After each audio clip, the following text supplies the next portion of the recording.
My fellow Americans, I want to speak to you tonight about the need for us to lower the temperature in our politics.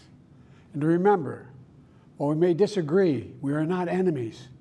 We're neighbors, we're friends, co-workers, citizens, and most importantly, we're fellow Americans. We must stand together. Yesterday's shooting at Donald Trump's rally in Pennsylvania calls on all of us to take a step back, take stock of where we are, how we go forward from here. Thankfully, former Trump is not seriously injured. I spoke with him last night. I'm grateful. He's doing well, and Jill and I keep him and his family in our prayers. We also extend our deepest condolences to the family of the victims who was killed. Corey was a husband, a father, a volunteer firefighter, a hero, sheltering his family from those bullets. We should all hold his family and all those injured in our prayers. Earlier today, I spoke about an ongoing investigation. We do not know the motive of the shooter yet. We don't know his opinions or affiliations. We don't know whether he had help or support or if he communicated with anyone else. Law enforcement professionals, as I speak, are investigating those questions. Tonight, I want to speak to what we do know. A former president was shot, an American citizen killed, while simply exercising his freedom to support the candidate of his choosing. We cannot, we must not go down this road in America.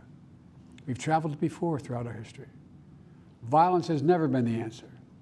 Whether it's with members of Congress of both parties being targeted and shot, or a violent mob attacking the Capitol on January 6th, or a brutal attack on the spouse of former Speaker of the House, Nancy Pelosi, or information and intimidation on election officials, or the kidnapping plot against the sitting governor, or an attempted assassination on Donald Trump. There is no place in America for this kind of violence, or for any violence ever. Period. No exceptions. We can't allow this violence to be normalized. You know, the political record in this country has gotten very heated. It's time to cool it down. We all have a responsibility to do that. Yes, we have deeply felt strong disagreements. The stakes in this election are enormously high. I've said it many times that the choice in this election we make in this election is going to shape the future of America and the world for decades to come. I believe that with all my soul. I know that millions of my fellow Americans believe it as well. And some have a different view as to the direction our country should take. Disagreement is inevitable in American democracy. It's part of human nature. But politics must never be a literal battlefield, and God forbid, a killing field.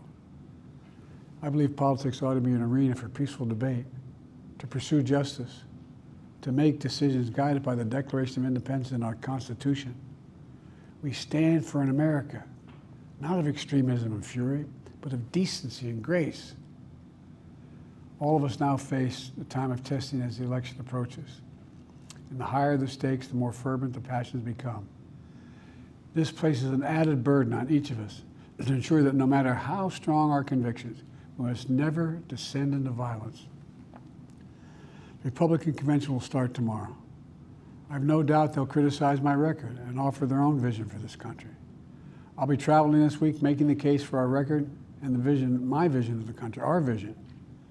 I'll continue to speak out strongly for our democracy, stand up for our Constitution and the rule of law, to call for action at the ballot box, no violence on our streets. That's how democracy should work. We debate and disagree. We compare and contrast the character of the candidates, the records, the issues, the agenda, the vision for America. But in America, we resolve our differences at the battle box. You know, that's how we do it, at the battle box, not with bullets. The power to change America should always rest in the hands of the people, not in the hands of a would-be assassin. You know, the path forward through competing visions of the campaign should always be resolved peacefully, not through acts of violence. You know, we're blessed to live in the greatest country on earth, and I believe that with every soul, every power of my being. So tonight, I'm asking every American to recommit, to think about it. What's made America so special? Here in America, everyone must be treated with dignity and respect, and hate must have no safe harbor. Here in America, We need to get out of our silos, where we only listen to those with whom we agree, where misinformation is rampant, where foreign actors fan the flames of our division to shape the outcomes consistent with their interests, not ours. Let's remember, here in America, while unity is the most elusive of goals right now, nothing is more important for us now than standing together. We can do this. You know, from the beginning, our founders understood the power of passion. And so they created a democracy that gave reason and balance a chance to prevail over brute force. That's the American we must be. An American democracy where arguments are made in good faith. An American democracy where the rule of law is respected. An American democracy where decency, dignity, fair play aren't just quaint notions, but living, breathing realities. We owe that to those who come before us, to those who gave their lives for this country. We owe that to ourselves. We owe it to our children and our grandchildren. Look, let's never lose sight of who we are. Let's remember we are the United States of America. There is nothing beyond our capacity when we do it together. God bless you all, and may God protect our troops.